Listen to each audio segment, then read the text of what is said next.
透過 TV 嘅一個直擊現場報導，呢個瞻前顧後，我哋今日係嚟到呢個九巴嘅總寫字樓，美孚嘅總寫字樓，咁就係而家喺度咧報導緊關於一個九巴嘅員工，佢哋喺度爭取緊佢哋嘅合理權益。咁咧呢件事其實已經係由琴晚嘅4點鐘，直到依家佢哋都留守咗喺度呢一班員工。我哋依家咧就好榮幸咧，就會邀請到咧九巴員工總會嘅協會、九巴員工協會嘅成員郭偉邦先生會接受我哋一個訪問嘅。咁依家係啦，交個批俾郭生先。係啦，郭生啊，想問你哋喺度靜坐咗廿個幾耐啊？尋日下晝3點零鐘到而家成27個鐘頭㗎啦。你哋總共依家前後有幾多兄弟嚟過支援你哋啊？簽咗名喺塊板嗰度，大概400人左右咯。我想問一問你哋其實有咩嘢嘅訴求？係咪淨係講緊加呢個2.2% 嘅人工呢樣咁少咧？九巴公司有好多嘅問題，行業上面好多嘅問題，咁我哋希望資方有啲誠意去聽下員工反映意見嘅聲音，咁佢連接一封我哋嘅信嘅勇氣都冇，咁嘅公司我覺得我哋係需要有啲行動表示啦。其實何生，你知唔知何生琴日有冇喺寫字樓入面出現過咧？據聞有我嘅10點幾見過佢好錯愕咁行咗出嚟，咁但係佢見到我哋喺度靜坐咧，就急急腳走翻入去，係咁啦。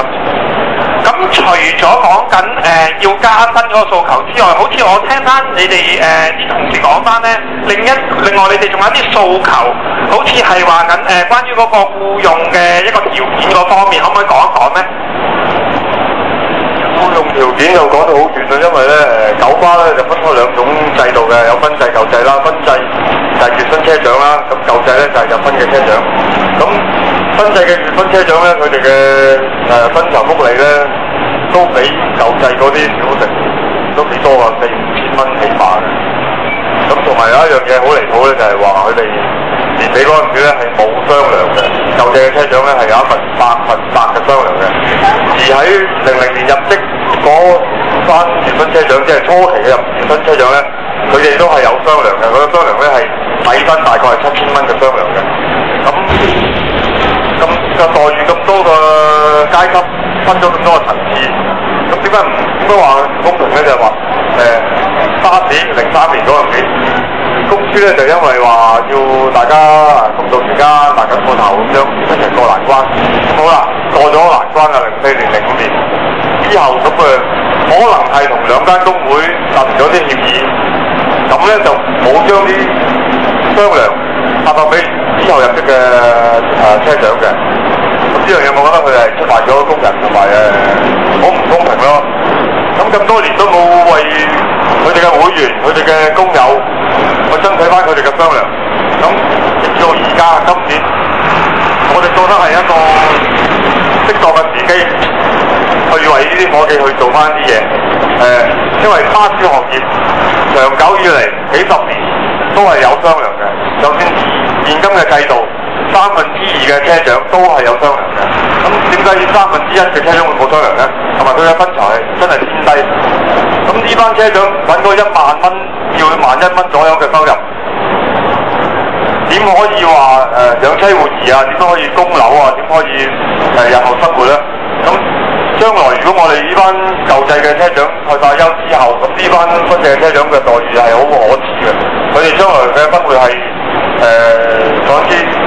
十分之難過咯，咁樣講。咁喺呢個階段，我哋希望趁住呢個機會、呢個時機，我哋九巴員工協會就義無反顧咁企出嚟，為啲兄弟姊妹爭取佢哋應得嘅、失去咗嘅年終嘅雙糧，就係最基本嘅底薪雙糧，大概係7000蚊左右。咁我想問你哋嘅行動會喺度靜坐到幾時咧？嗰個行動咧，我哋尋日下晝3點鐘到開始嘅，咁但係因為資方一路都冇落嚟收信，呢2日佢哋嘅休假更加唔會落嚟，咁但係我哋嘅行動係繼續嘅，我哋通宵靜坐，尋晚到而家我哋有幾個同事都冇走過，咁一路堅持住喺度。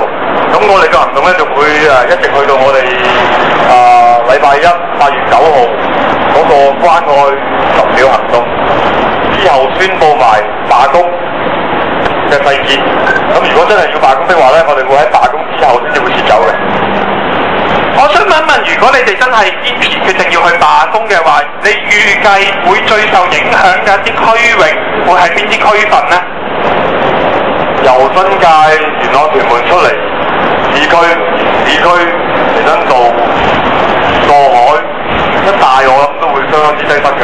咁請各位市民早啲出門口啦，呢樣嘢工會向大家講聲對唔住。咁好啦，去到呢一度呢，我哋好多謝晒你接受我哋嘅訪問。咁我哋依家會交翻嗰個時間去翻直播室度嘅。咁亞運 TV 嘅記者 Leslie 喺度報道完畢。